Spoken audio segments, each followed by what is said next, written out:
Hi, everyone. My name is Anne Gemmell. I'm a member of the monthly meeting of Friends Philadelphia of Arch Street.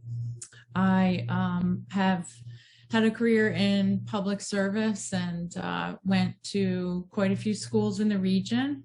My first selection was basically for the sake of women's basketball at Rutgers in New Brunswick. And then I transferred to Westchester University, and I have a master's degree in American history from Villanova.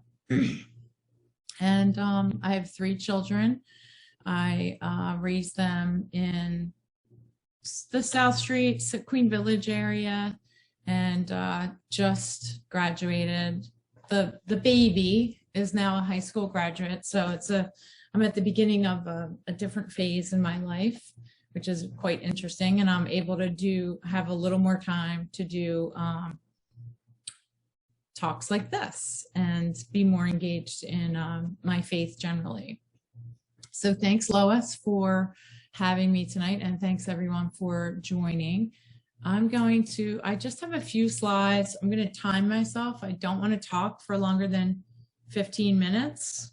And I just have a few slides to have a very surface chat about a topic that we could, discuss for a decade or more. But I'm just going to share some slides here. We will start at the beginning. I thought the best way to start this was, I titled it Friends and Zen, which was very, super basic. Of course, Zen is not the only kind of Buddhism, and our type of Quakerism is not the only type of Quakerism.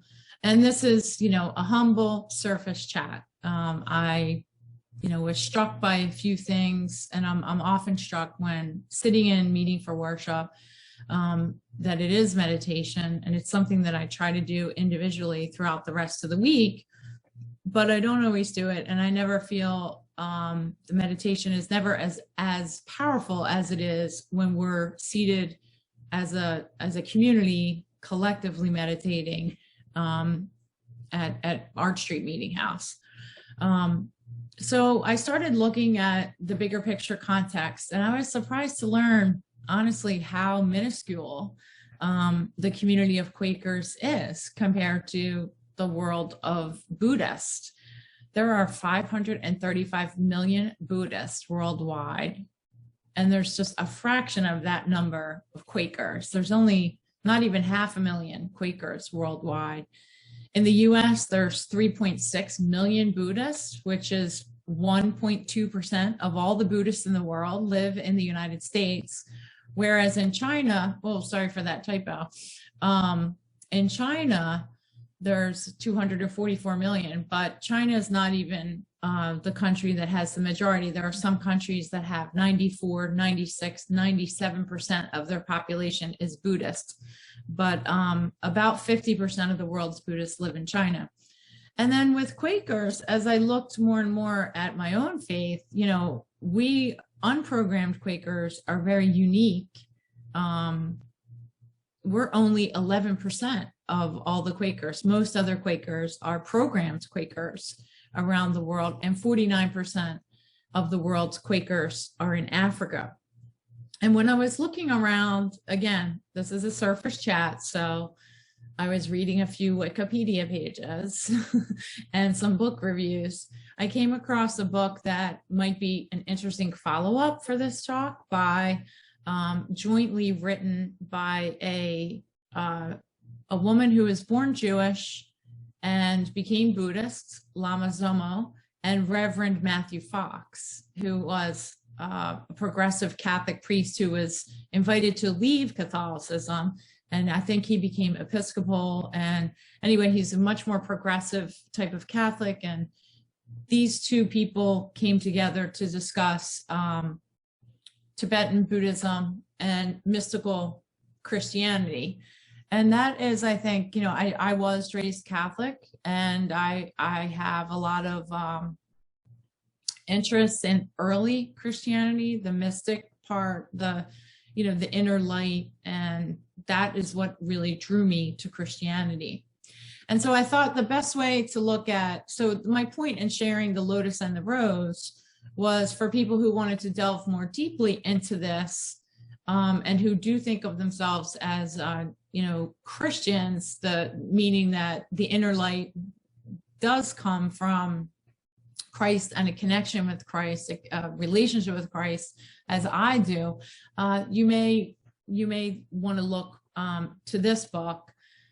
This woman also wrote a very popular, this was published in 2018, and the Buddhist woman, Lama Zomo, she also published a book called Why is the Dalai Lama Always Smiling?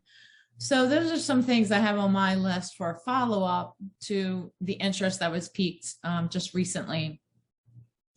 So I thought, what better framework, what more familiar framework to use than the spices framework? And so just as Quakers have simplicity, Buddhism has the 5 hindrances. So we have a positive narrative where we urge fellow Quakers and ourselves to live simply, right? To tread lightly on the earth, to not, overconsume, avoid gluttony or flashy things. And the Buddhists have the 5 hindrances, which are more of a negative framing, where these are the hindrances to deeper meditation. These are the hindrances to mastering yourself and life. And it begins with the sensory desires. This isn't necessarily sexual, it's all of the senses. We want to see beautiful things. We want to hear beautiful, like the cravings that go on. Ill will is just, our aversion, like, oh, we don't like this, and we want pleasure, and we want to avoid negative things. We want to avoid pain or discomfort, so the seeking of sensory pleasures is a hindrance. And I connected that to the simplicity mantra of Quaker. Sloth and torpor is just, laziness, restlessness, and worry. Self-doubt, they're pretty self-explanatory, but again, each of these 5 hindrances, there's whole books written just on each of these hindrances. Again, this is a surface chat. And just like the Quakers, we have the P in spices is our peace. Buddhism also has peace. This is the whole effort in Buddhism, is to attain peace in the world is beginning with the individual. So I always thought when I was in Quakerism that it was more of an outward facing quest for peace, whereas the Buddhist seems to me that it's much more focused inward, that if everyone focuses on obtaining inner peace within ourselves, love of ourselves, love of all of the pain and pleasure that comes our way, and approaching it with a sense of wonder and as if it's an opportunity to learn more about ourselves and be more at peace with who we are and how our purpose may or may not be clarified through those experiences. So the peace, even the word peace in the Quaker sense versus the Buddhist sense, is very different, I think. The Quaker peace being a little bit more activist or outward focused historically. And then the Buddhist is very clear that you cannot find clarity about your purpose and make the world a better place without having first inner peace. And then moving on to the I in spices, we have integrity on the little card. I have these little cards. This is what I use to remind myself what the words, what the spices actually stand for. But I thought integrity is sort of similar to impermanence, right? And that recognizing, the Buddhists recognize that time is the most valuable thing that we have, and that it's not to be wasted. And so this quote, "The day is ending and our life is one day shorter. Let us look carefully at what we have done. Let us practice diligently, putting our whole heart into the path of meditation. Let us live deeply each moment and in freedom so the time doesn't slip away meaninglessly." And so this to me, this sense of impermanence is very similar to, living life with meaning and integrity. Just as Quakers have community throughout the world, Buddhists have several different types of community as well. Everything ranging from meditation centers to full-blown sanghas where people are practicing to become Buddhist nuns and Buddhist priests, if you will. And then just as Quakers have equality, the Buddhists have their 8 worldly dharmas. And this is something that, again, the external and the internal, whereas historically Quakers thought about equality in the sense of society and how society was structured and that all people are equal to one another.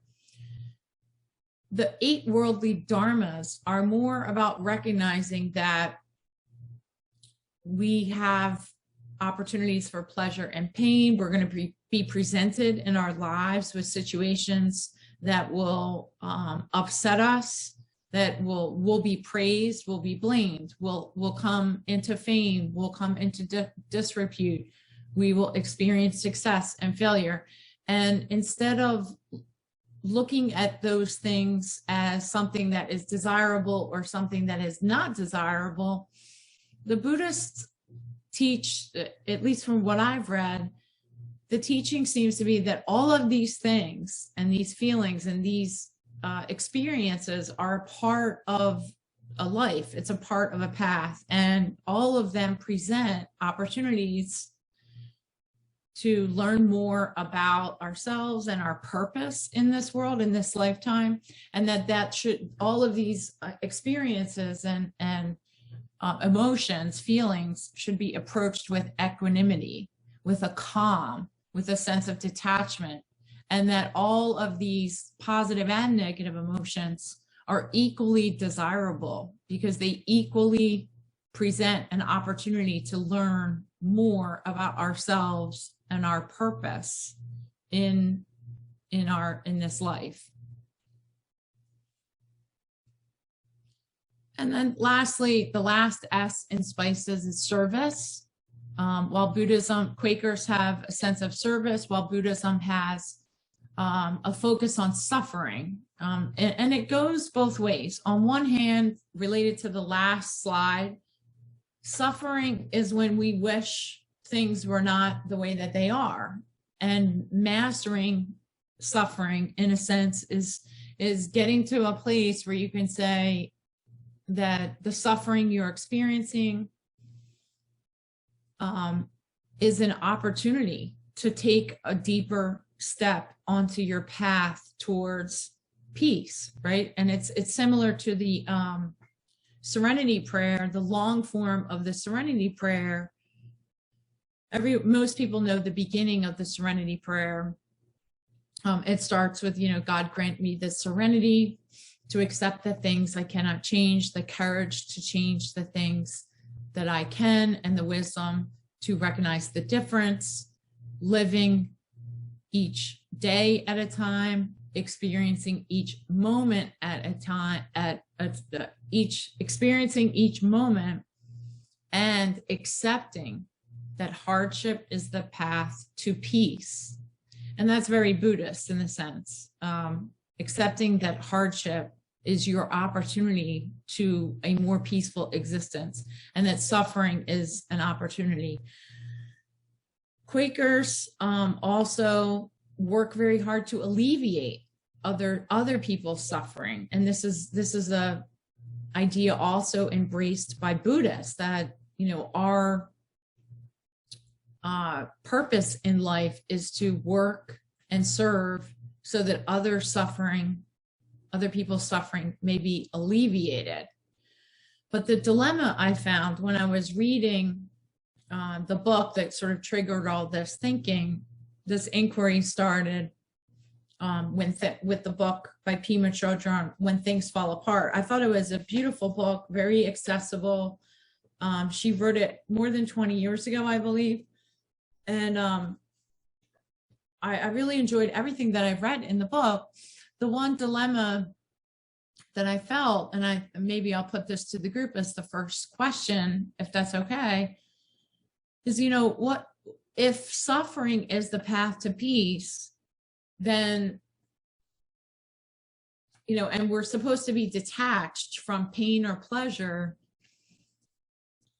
why, if someone is suffering, perhaps that is their path, and that are we somehow disrupting their path to peace? Because ultimately everyone has to, take responsibility for their purpose on earth, their journey on this earth. And so when we as a society or as Quakers, say, oh, we have to alleviate other suffering, but then we also say, Buddhists also say suffering is something that you should detach from, and suffering is an opportunity to discover purpose and path. So it's just a confusing thing. As much as we try to serve others and alleviate suffering, there's also a little dilemma in the sense that not to sound rude or, I don't wish suffering on other folks, but this philosophy sort of, this religion, says to embrace suffering as an opportunity to illuminate more about your purpose in life. So it's just a little mixed message, I think, about suffering, and it also relates to service, Quakers as service. And the question, I guess, for the group is, how do you balance the internal quest to work on your own inner mastery of life and meditation, and your own alleviation of suffering, to be, to ultimately be the best person in the world that you and to be the best person in all the lives that you touch as you go about your life, rather than focus energy on service to an outer world that, we don't know the unintended consequences of that, or we may never see, the benefits, or know if suffering was alleviated or not. So I'll stop talking there. That was only that was about 18 minutes, but I wanted to open it up for questions and see if there was any section of the presentation that anybody wanted to dive a little deeper into. Again, this is a very surface chat, and I'm happy to open the floor.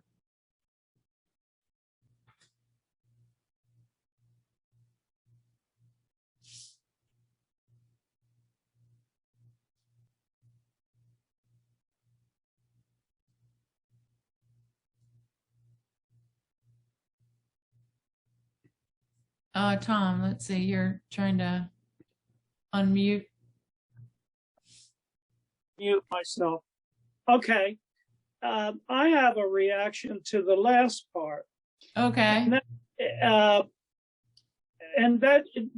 My immediate reaction and my concept is, I have the hypothesis that most suffering that people endure is caused by other people, not necessarily individuals, but in studying, for example, John Woolman, too much consumption results in John Woolman's teaching, results in deprivation in others. And that's why he tried very hard not to overconsume. And I have struggled with this to see if it's economically sound, and I think it is, that people starve to death because others are consuming too much. That's the very simple idea. So therefore, one of our basic purposes, obligations to ourselves, is to more become a human being by being in community with all other human beings. Mm-hmm.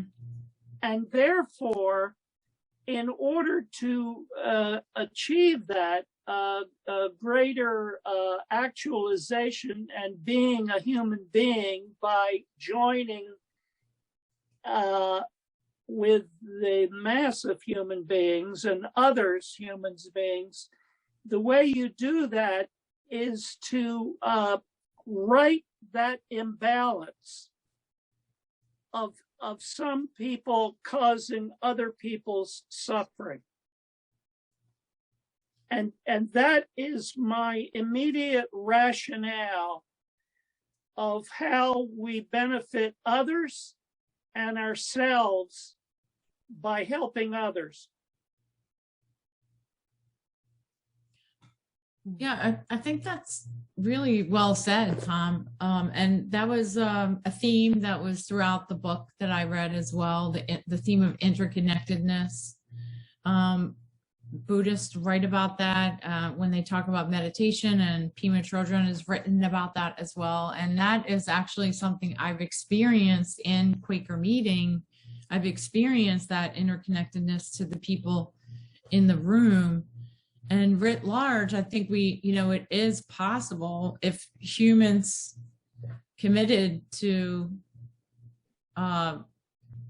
reducing other suffering. And we do see signs of this throughout the world. There are efforts throughout the world of alleviating other suffering, by consuming less, giving more to charity, and having others, feel more abundance in their lives, whether it's water or food, energy, comforts like that are brought by electricity.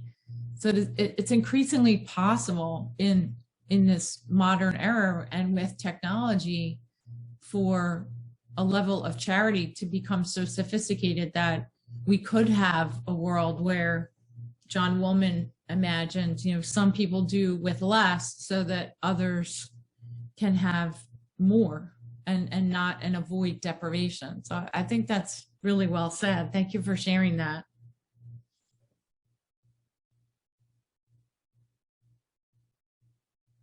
Patricia, you came off of mute. Would you like to say something? Well, when I'm ready here, I'm thinking hard. It was I love your presentation. Thank you for it, because sure. And it's interesting. It's a life that I've in the course of my life. This has been my path as well. And I've read a lot of, Buddhism and Pema Chodron and, and all that, and Matthew Fox, by the way, at the spiritual dimension, because that's more my bent, is the spiritual aspect. The light and the Holy Spirit have been growing in me over time. I thought, but one of the things one of the words that I liked was equanimity. Mm-hmm. I've used that word because it seems to have more, it's more expressive for me than the word balance. I mean, we have to have balance, yes, but the equanimity, it seems to me that is more, it suggests motion all the time, yeah. And it's in the different sides to stories. But this is all really very, very interesting that I have over this time. I didn't always in the beginning read much of Faith and Practice. It was more what I saw, from people that really led me in the first place to a Quakerism. But let me see what I want to say about that. The word equanimity.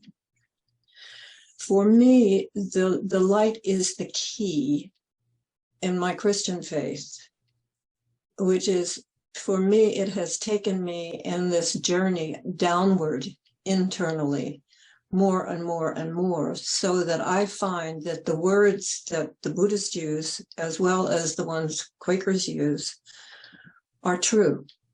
I have found them. suggestions in our faith and practice about what kind of a person we should be, how we should think of other people, I have found this to be true. That if indeed we do live in this particular way, that wonderful things happen if we're open to them. I mean, it happen not only to yourself, but also to the people around you. Mm-hmm. And so that, Buddhism teaches the very idea of silence, worship, silent worship, meditation, all of that is wonderful. I mean, it is the way we grow as whole human beings. Not only the things that we do, in the world, but how we grow is the deeper we go into ourselves. Mm-hmm. And with some help, like Buddhist language and as well as faith and practice, I find them very similar. Like there's a lot of similarity. Mm-hmm. Mm-hmm. Yeah. Yeah. When I read the word equanimity, I thought of just as a synonym for calm, mm-hmm. And it relates to your remark about motion, that there inside of us, there always is a lot of ups and downs, and there is a lot of, motion and movement outside of us and externally and internally. Emotion, it's literally has the word motion in it. Mm-hmm. This equanimity, I had this vision of just sort of, that your sails stay pretty calm and your ship just keeps going along. Whether any extremes come from the outside, storms, sunshine, pleasure, pain, etc., that you have a calm center. Mm-hmm. If we do give ourselves that time, the silence and the time to check in. And when I first researched this, just a little bit of the history and the theories of, because Buddhism goes, very far back to the earliest Christian times, and the Buddhist teaching first appeared in, Greco-Roman areas. And there are some historians who have said, that there was not contamination, that's the wrong word, but that there was some groundwork laid for Christian ideas to flourish, because some of the Buddhist ideas had come and touched some of the Roman Empire early on in Egypt and Greek times as well. And they have so much in common, Jesus and Buddha, in a lot of ways. So I just thought that was mm-hmm. interesting, because both religions were pretty radical at the time in their ideas of equality. Mm-hmm. That everyone could access divinity within themselves. It was very radical. It was a radical departure from, very hierarchical societies at the time. So, and they had that in common. But it was interesting to me, just to see how much Buddhism is still very much alive and well throughout the world, whereas Quakerism, is really not, in my experience of it, on the East Coast in Pennsylvania, New Jersey, there was a decision I guess in the 1800s, I'm not sure, to be less evangelical. And so it just started to shrink. Whereas the programmed Quakers and evangelical folks obviously continue to flourish a little bit. So it's just, interesting to me. I didn't know that we were so dwarfed compared to Buddhism. Yeah, Susanna? Yeah, well, one huge difference between Buddhism And Quakerism is Buddhism does not have a God. So there's no one in charge. I mean, that's a huge difference. Another huge difference is when I was in, well, you know, I go to Germany a lot. I remember walking around Freiburg a few years ago, and I found 3 huge buildings that were Buddhist. And they had a Quaker meeting that met once every 2 weeks in an some art supply room. You know, and then I'm thinking, what did the Buddhists do in the Second World War? I mean, Quakers were feeding people. They got a Nobel Prize. Oh, I mean, what can I say? Buddhism has terrific PR and Quakers have rotten PR. I think that's it, huh? Yeah, I think it really is, you know. Well, Germany, of course, turned right away from religion after the Second World War, and I guess Buddhism doesn't bother them, and it's kind of exotic because, you know, they draw mandalas and all kinds of cool things, and they wear these orange robes, and Quakers just we just look boring, you know. Yeah, well, although we do have a lot of the same ideals of non-attachment, I think, maybe. No. I don't know what it is. Yeah.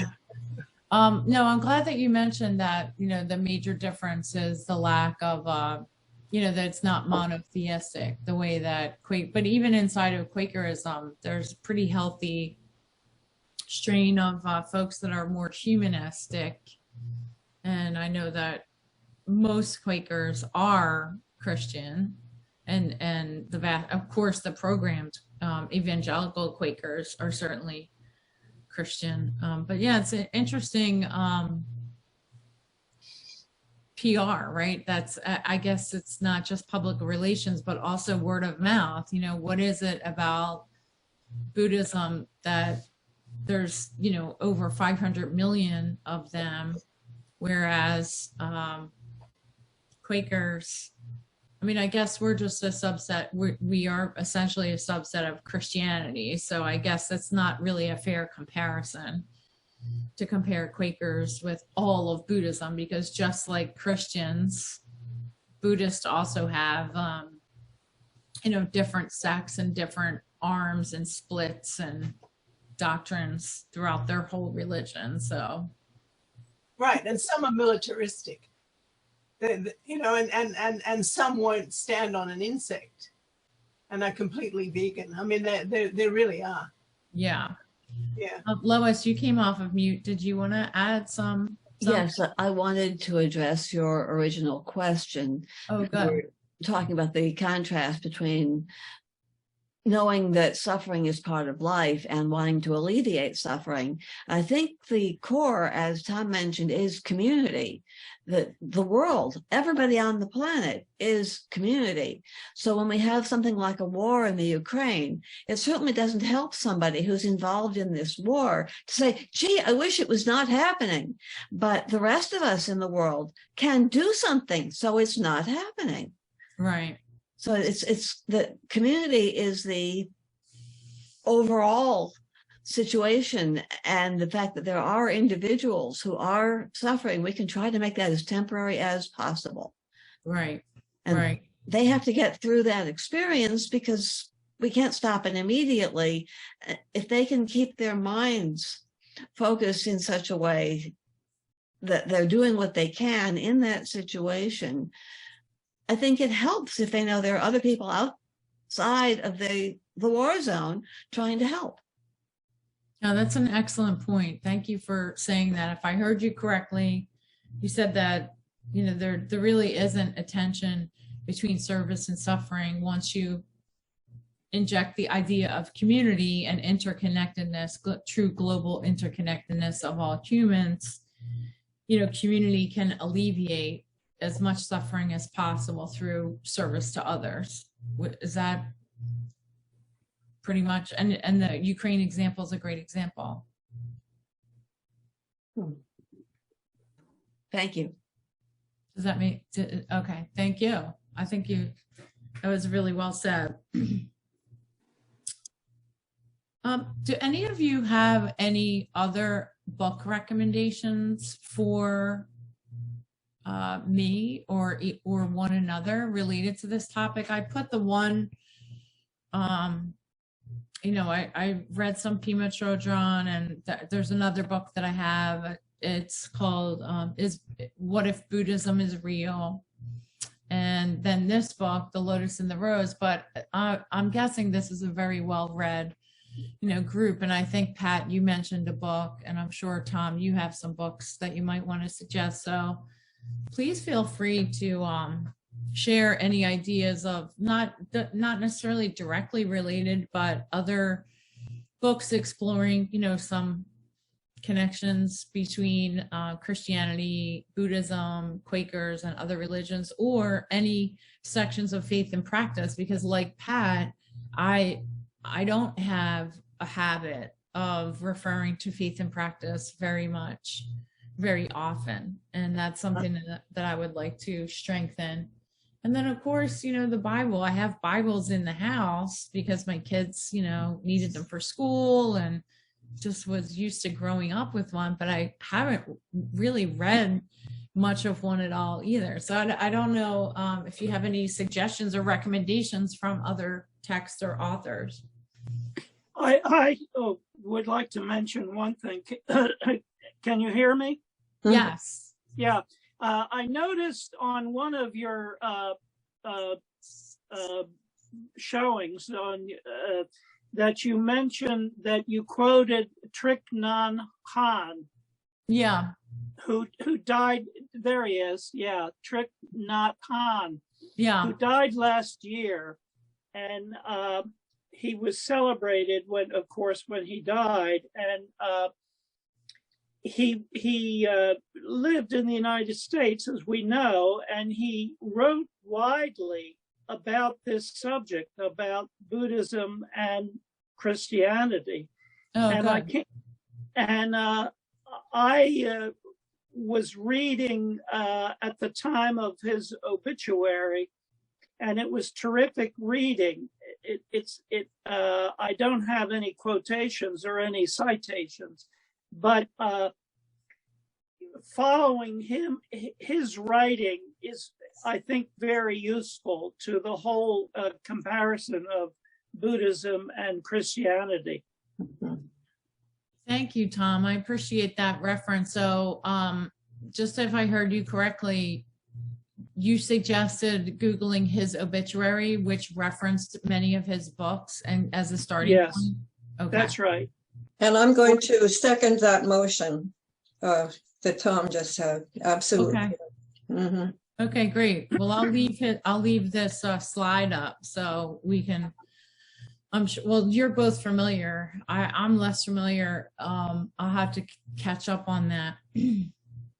And I think, I feel like I'm proselytizing with the faith and practice, but now that we're coming back again together, we've been, away for such a long time, right? And now we're back into dealing with each other again. And when I say dealing, it means that we're coming back, and we are all changed people.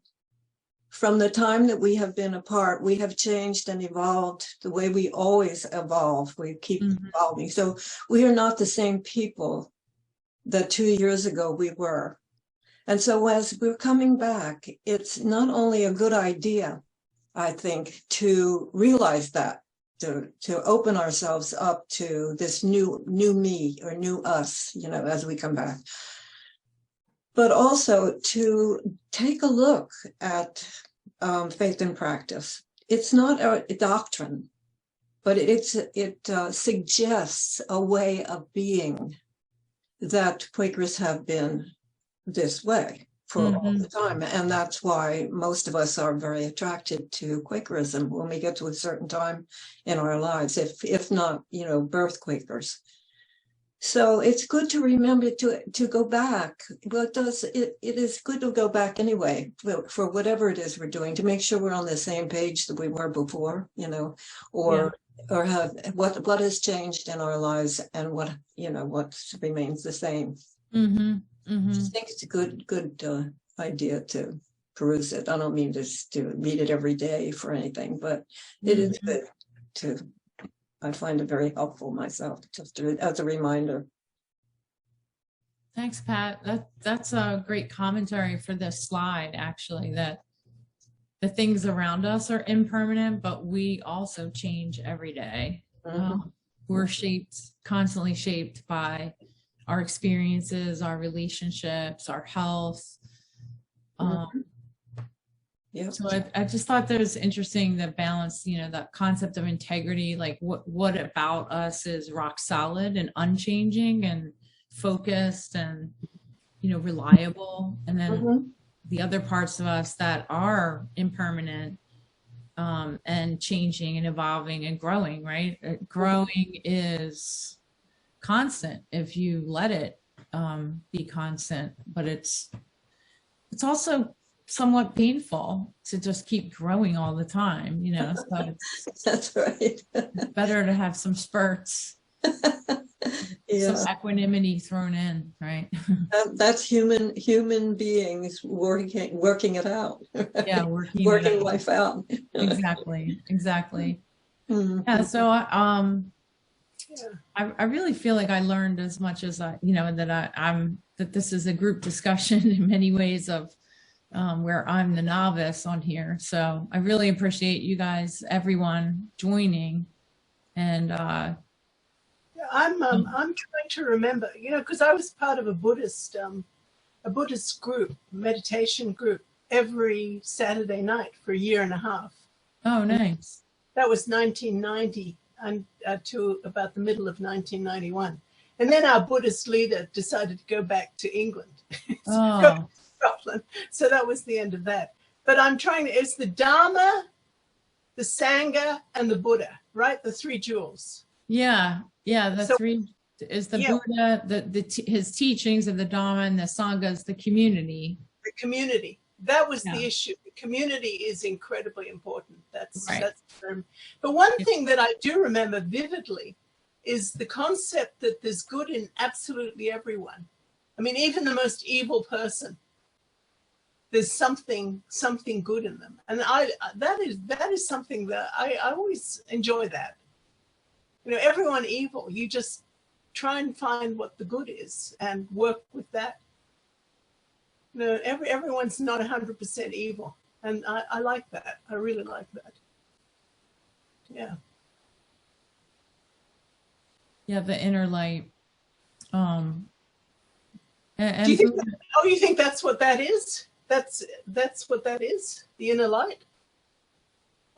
So some people just have a very small inner light, and other people have a bigger inner light. So well, that's another one of those things that's in faith and practice. How we view human beings is that we believe that there is that of God in every human being. Therefore, if we indeed really believe that, right, then we cannot help but respect of the human being. Right. Just cannot help respecting it. And if we seek, and so we're always seeking that when we are in community with each other, we're always seeking that of God, talking to it, that part of ourselves. And it's a wonderful experience to be able to do that. But in order for us to do that, we have to be open in here and open to it. So anyway. Yeah, and in my reading, getting, sort of shoring up on some of the background of this goes back to Susanna's earlier point. One of the major differences between Christians and Buddhists is that Christian, especially Quakers, do believe that there is that of God in everyone, especially mystical Christians that believe, you could tap into that yourself, that you didn't necessarily need a priest or a bishop or a nun to bless you for you to have, that of God in you. Mm-hmm. So this light, the inner light, to me, even though it's not monotheistic, mm-hmm. is very present in the Buddhist strain of thought as well, in that there's a consciousness, right? That there is a wholeness and a connectedness, that's not a God per se, but it is on some level, I think, semantics, right? Is just that, how do we conceive of this universe, the connection to one another that is so powerful? You know, it's powerful, it's loving, it's hopeful. And so I don't think that they're that far off. So it's only language, as you say, like semantics, that gets in the way of things sometimes. It can clarify, but it can also get in the way. When I find personally the Buddhist way of being compatible with my own belief system. So I don't, you know, I am who I am and do what I do, but at the same time, I am very accepting, because I find wisdom in almost every word that you presented tonight. There's wisdom in all of it. Right. So yeah. Really just scratching, you know, just barely scratching the surface of the wisdom in these. So it's just, yeah, I think you're right. I think there's much more similarity, and that, you know, the humans do have a tendency to other, you know, we other one another. We create compartments and categories so that we can organize our thoughts better. But I don't think that the lines are as harsh as many have us believe, you know. I always found that Buddhism, and I started delving into it in the 1960s, has helped me think about God, because it has always prevented me from personifying it. You know, I always, as I am a Quaker, and to some extent a Christian, although I do not believe that I'm a Christian really, although I am a Quaker. And it has always helped me, the Buddhist concept that God is in everything. And that that presence does not have a specificity in any way.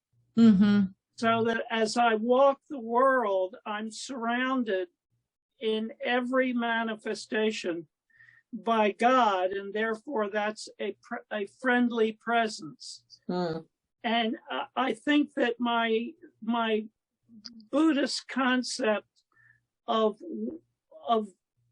thinking about God stays with me as I am in a Christian religion. That's well said. Yeah, that is well said, Tom. Yeah, similarly, you know, during meeting, I do feel like an energy, you know, I feel a presence or a calm that's not personified. You know, it's really just a like you mentioned about like almost like a consciousness, or hard to describe, but it is not a personification. I don't feel like someone else or Jesus is in the room or anything. It's more just the intention and intuition or goodwill or love in the room. That's energy. Do you think it's energy?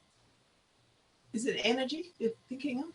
I mean, I guess that's the feeble word for it, but I just, you know, there is, I don't know, like when Tom mentioned like walking through the world, you know, I have heard people speak about a sense of protection, you know, that when they're in the room, that it's a safe and loving energy.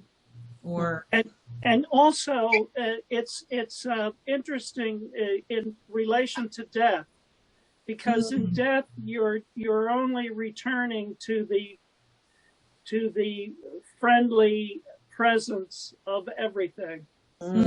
You're going into a very congenial, compatible, loving, universal medium, Yeah. which is Yeah. death. Mm-hmm. Yeah, a friend of mine suggested I read Journey of Souls, which was the researcher who did that. You know, he hypnotized people back to their previous life, to the point where they could recall. And they were, you know, there were 30 different people that he was able to hypnotize and interview, and they were brought back to that state. And so it was an interesting book from the 90s. I think it was very popular, and I'm sure people cast aspersions on books like that, but you know, the hypnotized people were fairly consistent. Mm-hmm. And you know, I think, you know, a close friend of mine who's not at all religious had near-death experiences and describes things similar to that. It's just, so we don't really know, Mm-hmm. of course, but it's not something I think about very often. Well, you're not 80 years old like I am. I am eating. No, I'm just kidding. Yeah, I guess I've often thought too, like that becoming more spiritual, becoming more religious is something that happens at different points in your life, and that having, you know, like, I don't know, I think that there's just certain points in people's lives when they're ready for these sorts of thoughts and actions, that they may not be ready for in their 20s. Mm-hmm. That's right. That's right. Mm-hmm. Mm-hmm. I wrote my first will when I was 14. I was always thinking about death, but then my father was a pathologist, you know? So maybe that has something to do with it. No, I mean, it's always been something that I've thought of. Yeah. Wow. Yeah. I guess, you know, that's something that shapes you if your father's constantly. Oh, yeah. He'd go to the morgue. I mean, he had a key, and occasionally he brought bits home and stuck them in the fridge. Oh, dear. Well, I'm glad, Susanna, you deal with books instead of bodies. Yes. Yes. Yeah. Lois, is there anything else that you wanted to talk about, or should we call it? Oh, wow, that out. It's all, I can't believe it's almost 8 o'clock. That's pretty, it went by pretty fast. No, I think you've done a lovely presentation this evening. I thank you very much. Yes, Oh, It's yeah, been my pleasure. rewarding. mm-hmm. Rewarding. Maybe we could sit quietly for a few minutes. I think that would be wonderful. Well, I'm going to turn off the recording for that. Yeah, because it's not great video. Yeah.